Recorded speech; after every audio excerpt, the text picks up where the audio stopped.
welcome back to another video, and if you are new here, hello and welcome.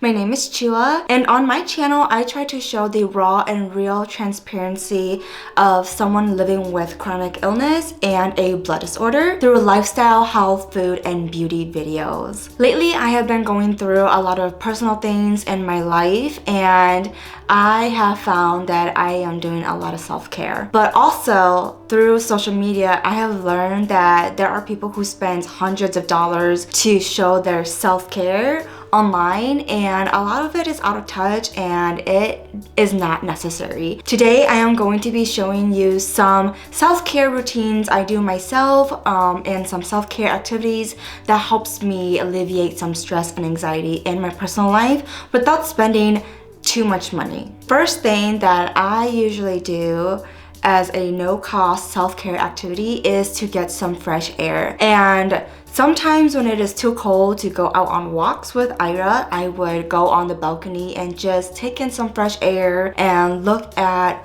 what is in front of me for a few minutes, and that tends to alleviate some anxiety that I have going on. And when I do walk with Ira, it's usually about 15 to 30 minutes of walking with her, spending time with her outdoors, and especially in this cold season, it's quite refreshing breathing in the cold air. So when I go outside, it's kind of like a cold therapy where there's a blast of coldness in my face, and for some reason that alleviates a lot of my anxiety and stress, and it also helps clear my mind as well. The second thing that I do is either take a bath or a longer shower. I have been taking baths a little bit more frequently ever since the start of 2025 because I feel like on the opposite of cold therapy for me, it is hot therapy, and that is taking a really hot bath with a lot of soothing bath bombs, salts, and just bubble bath. And I think that is really calming, especially when I'm listening to a podcast, some of my favorite music, or even watching some of my favorite shows. And so when I take a bath, I usually limit that to 15 to 20 minutes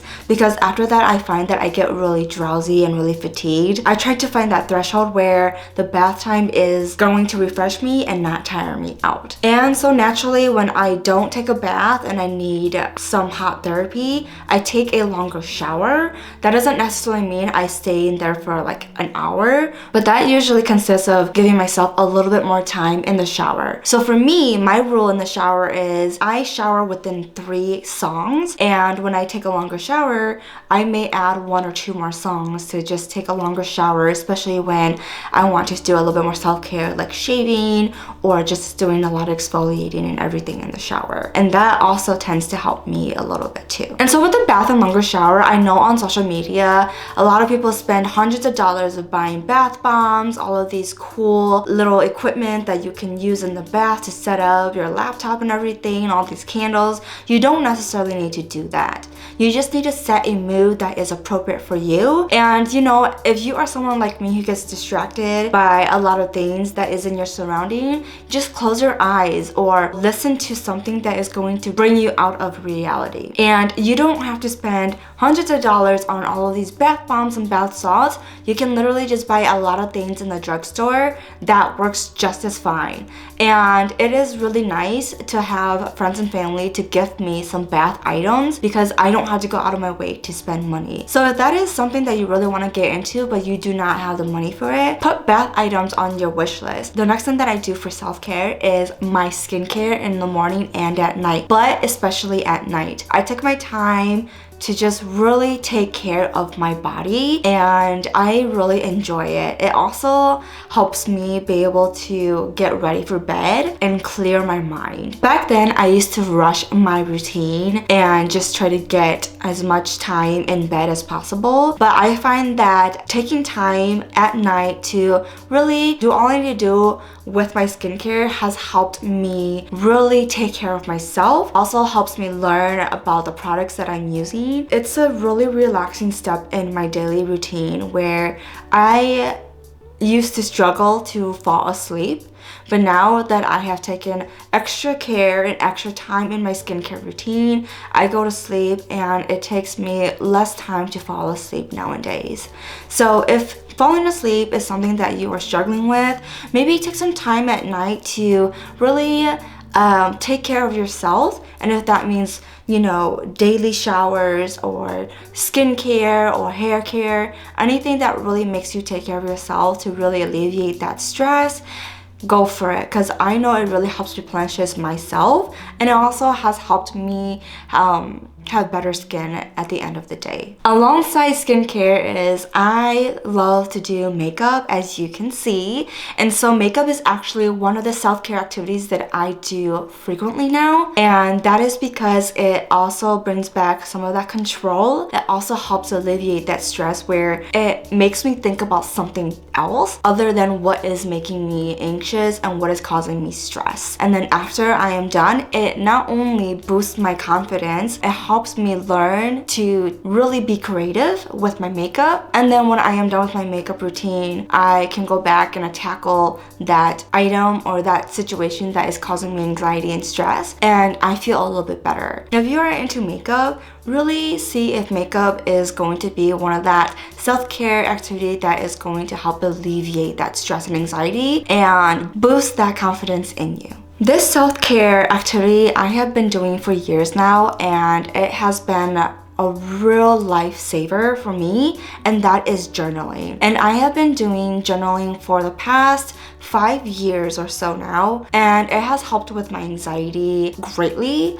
But I've also integrated a dream journal. I have very vivid and active dreams, and sometimes when I have really bad nightmares and really bad dreams or very realistic active dreams, it tends to disturb my day-to-day life sometimes because I can't get it out of my head. So I have started a dream journal about 2 or 3 years ago, where if a dream is really bothering me or has been on my mind for over an hour and I cannot seem to get throughout the day without thinking about it, I will write it all down just so I can put those dreams somewhere else so that I can move on with my day and not have to stress too much about it. And that has helped me greatly. So if you are a person that gets dreams really frequently and it seems to be disturbing your day-to-day life or taking the focus away from what you need to do, I highly recommend a dream journal. And you don't have to journal every dream that you have. Sometimes it's just helpful to write down those very long, vivid dreams and put it away, and then you can process it later. And so that is something that has helped me. And most of the time when I do journal in my private journal, it's mainly about how I am feeling, what is going on, and I usually journal in the morning. So everything that I put in my journal entry, it is in the past. So it could be the day before, the week before, things like that, because I tend to need time to process things that have happened in my life and process my emotions. So sometimes when I drop down my emotions right there and then, it can be very activating to me. So I tend to wait at least 24 hours or even a little bit longer to jot down those thoughts and those feelings, because I have already processed it and I am in a more secure mental health space. And so if you feel like journaling may be too sensitive of an activity, you can do bullet journaling. You can journal however way you want to.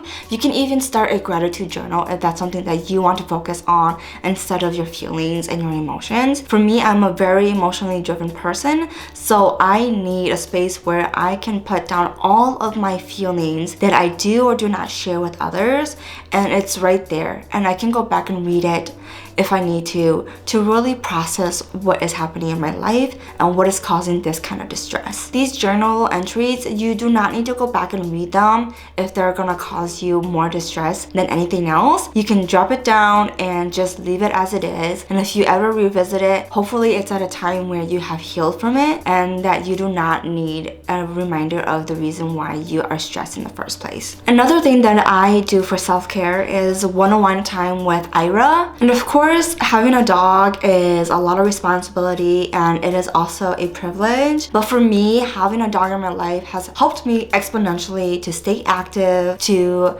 really have some emotional support and just a little companion to talk to. And even though she may not understand me and she may not know what I'm going through, having a living being just next to me when I am feeling the most stressed, the most anxious, when I feel like human beings do not understand me. I know that not everybody has the financial freedom or the space and time to have a dog or even just a pet in your life to help you with self-care. But when there is a chance for you to go to libraries or community centers where there are therapy dogs or therapy cats, I highly suggest you to go and take the time to just go do those things that are going to be very therapeutic, especially if you are an animal person. Another thing that I do sometimes when I didn't have a dog in my life was go to a pet store, and sometimes you will see cats that are waiting to be adopted. You can see, you know, guinea pigs, birds, different animals, and just going through that and just looking, observing, and having the option to ask a staff to pet them has also been tremendously helpful for me. If you feel like animals are a way for you to really remove yourself from any distressing situation, go to a zoo, a park, anything that has animal and nature. It really does help in the long run, I promise you. And lastly, the thing that I do for self-care is to take a nap or have quiet time. And as an adult who works a full-time job and has a lot of responsibilities, taking a nap is a luxury. I get it, I totally understand that. But having quiet time sometimes is really helpful, especially if you're someone like me who gets fatigued really easily, who gets very tired just because of your conditions or things that are in your life. Having time to take a nap not only is a luxury, but it is something that I need to do to really get some rest, especially when I have really restless nights where my dreams are so active that when I wake up I feel so exhausted. A nap in the day is so helpful to me to get on with my day. But on days that I do not take a nap and I have time for quiet time, I sit down and I either listen to music or I watch something on YouTube or I read something. That is quiet time for me to really absorb the peace around me before I let any distressing, anxiety-inducing activities or situations to break that peace. And I know these are all activities that I do in my life, and I hope some of these are helpful. I know some of these things that I talk about, they are very cater to what I do in my life. It's something that I need to do for myself, especially with conditions that I have. And some of these self-care tips and activities may not pertain to you and may not be realistic to you. So I highly suggest you sit down and really think about what is self-care to you. It doesn't need to cost too much money. You don't need to go on a $1,000 trip. You don't need to spend $100 of bath supplies. You don't need any of that. Really just think about what self-care is to you. If it's saying no to going out with friends on a Friday night because the entire week have drained you, that is self-care. Self-care does not need to be super costly. Self-care can be anything to you. You can define self-care in any way, any shape or form that is catered to you. Self-care is to help you take care of yourself.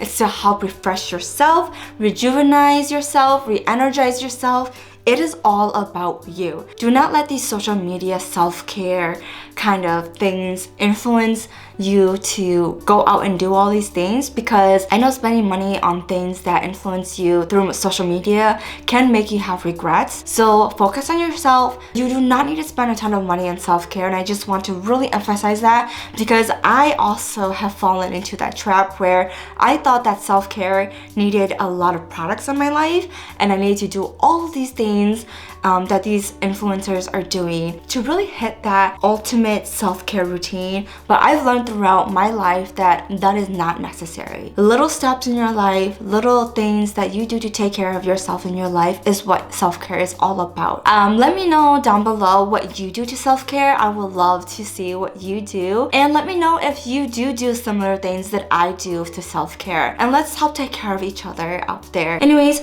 if you like these kinds of videos, feel free to like and subscribe and comment down below on what you'd like to see next, and I will see you in the next one. Take care everyone. Bye.